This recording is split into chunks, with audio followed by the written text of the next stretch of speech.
বিশ্বকাপের মঞ্চে আবারও আলোচনার কেন্দ্রে কলম্বিয়ান পপ তারকা শাকিরা। উদ্বোধনী অনুষ্ঠানে তার ঝলমলে পারফরম্যান্স যেমন দর্শকদের মুগ্ধ করেছে, তেমনি সামাজিক মাধ্যমে জন্ম দিয়েছে নতুন বিতর্ক।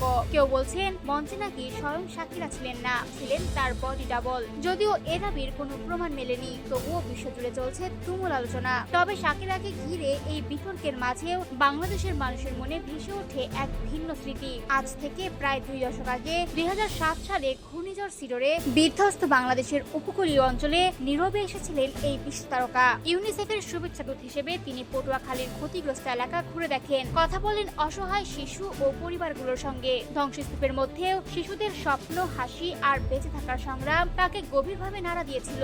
সেই সফরে সিডরে মা বাবাকে হারানো এক শিশুর কণ্ঠে শোনা শোকের গান আজও ভুলতে পারেননি শাকিরা। পরে তিনি বলেছিলেন, দুর্যোগের ভয়াবহতা তাকে ভীষণভাবে মর্মাহত করেছিল, তবে সবকিছু হারিয়েও শিশুদের স্বপ্ন দেখার শক্তি তাকে আশাবাদী করেছিল।